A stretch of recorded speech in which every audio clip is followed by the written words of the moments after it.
Technology has transformed our instructional and business practices throughout DoDEA. How well are we using our technology? Where might we improve? What's next on the high-tech horizon? We'll ask DoDEA's new CIO Jeff Friedler next in the chat room. Welcome to the chat room. I'm your host today, Chaz Hoff. Joining us in the studio today is Jeff Friedler, DoDEA's new Chief Information Officer. Jeff brings with him a wealth of experience in both the public and private sector in information technology services. Jeff, thanks so much for coming in today. Really appreciate and glad to have you here. Thank you for inviting me in. Great. I want to ask you first about your first, nearly 6 months with DoDEA. You've had a chance now to sort of scan our environment and get a sense of what our strengths and weaknesses are. In terms of information technology, what are we doing really well, and what are some things that we need to work on? One of my first goals was to not only bridge the gap between information technology and education here at headquarters, but to start finding ways to do that in the field. My first months here have allowed me to get out to Europe and the Pacific, and one of the things that I quickly learned was that one of my critical goals needed to be getting new technology into the classroom and focusing on that first and foremost. As far as our strengths, we have a lot of teachers out there, we have a lot of staff out there that are technology literate, and they want to use the technology in their classroom. They just need the avenues to bring it into their classroom, be it video streaming or use of the whiteboard technology and other means that are coming down the road as far as virtual schools.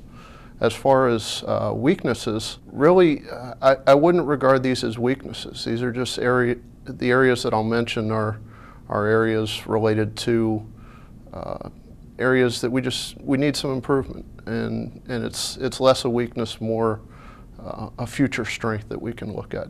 Things like information security and ensuring that we properly protect the data that's on our systems, both here in the United States, over in Europe and the Pacific. And that's something that's not particularly unique to us in DoDEA. I think that's something that all school systems are struggling with. But for us, we have that unique factor of being in a military environment. What are some of the challenges associated with, being in that kind of environment? We definitely have one of the most unique missions in the Department of Defense. It's an honorable mission to be able to educate the students of service members and other civilians serving overseas. As a result, it creates some unique challenges with our unique mission. We have to be more cognizant of our overall mission day to day in applying things like security and other standards that come along in the DoD world. But it's constantly on our minds, and one of my key roles is to serve as the advocate for the mission and communicate back and forth to the DoD entities and the other federal entities that we have to work with day to day, such as OMB and other agencies as need be. Fantastic. Thinking out, now that you've had a little bit of time with us, thinking out maybe over the next year, what are the top 2 or 3 things that you hope to accomplish? What I'd like to look at is more user and teacher-student collaboration techniques. In today's day and age of Web 2.0 technologies, where it's not just static content, it's users actually interacting with other organizations and their own organizations, we have tremendous opportunities available to us. Those opportunities include things that are already being used in some of our classrooms, such as Microsoft SharePoint, which allows for document collaboration and schoolwork collaboration. And then we need to look at technologies such as instant messaging, things that can be done securely and would serve a good use within this organization. It's not like these are cutting-edge technologies. It's just we need to find ways to implement them within the organization in addition to supporting the larger initiatives, the virtual school initiatives, and other technology aspects that are coming down the road, newer versions of Microsoft Windows, newer versions of Microsoft Office, things along those lines. Well, I'm glad you mentioned emerging and near horizon technologies, things like Web 2.0 and IPv6 and the open source movement. How do you see those things impacting our organization, either on the education side or on the corporate side? How will those change the way we do business? Particularly with open source technology, I think there's been it's been technology that's been avoided to a large degree up to this point for varying reasons. And with the budget cuts that we're looking at as an organization overall, I think we need to look at the best bang for our buck.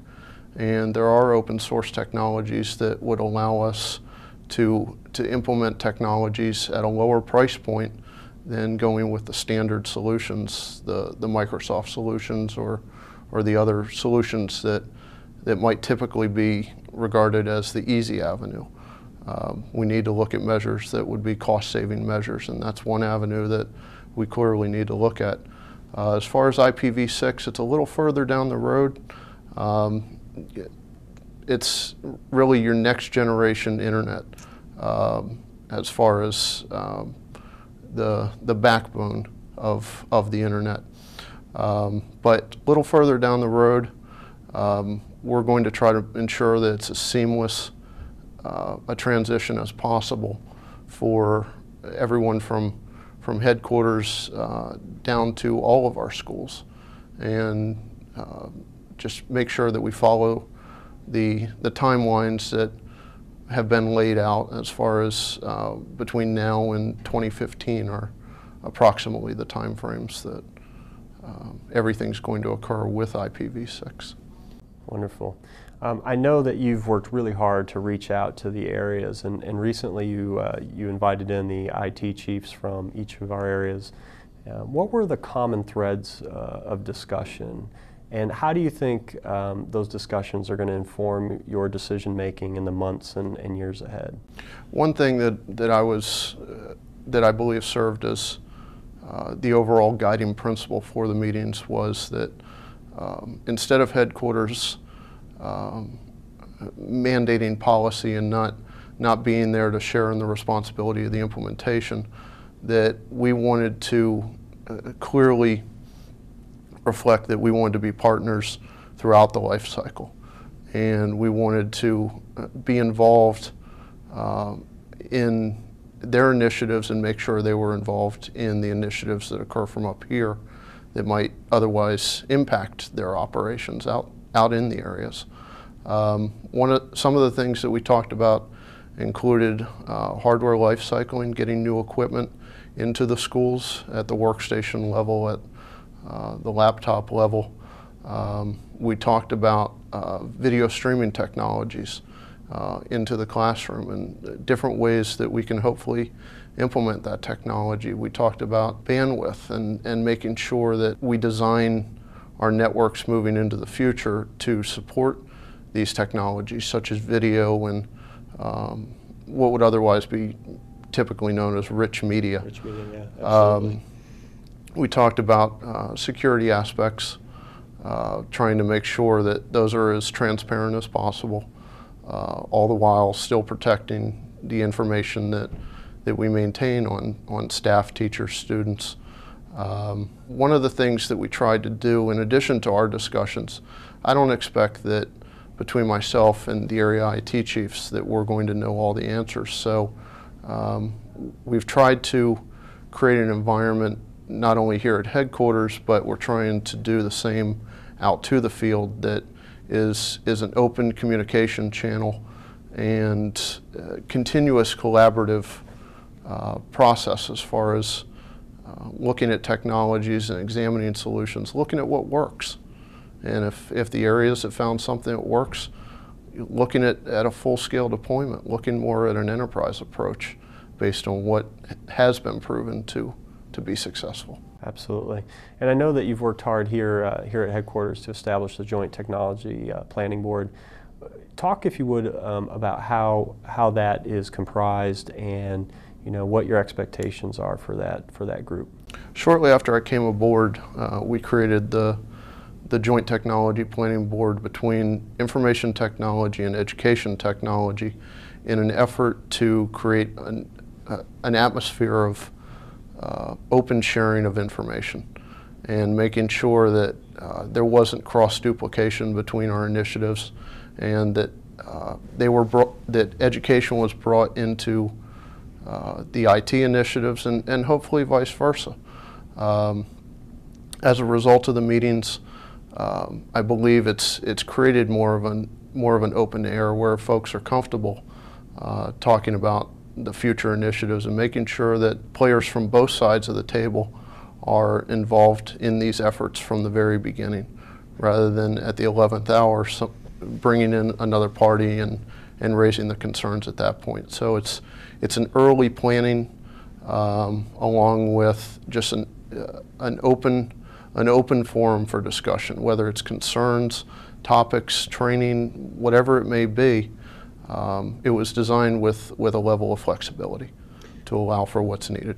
Absolutely, and I've been fortunate enough to sit in on a few of those meetings, and I can see and tell that there is a difference in terms of the communication and the collaboration. So I'm so glad that you're here, glad that you're able to join us today. I want to invite you back again. Thank you for inviting me. Absolutely, to talk more about information technology. I'm Chaz Hoff, and thank you for joining us in the chat room. We'll see you next time.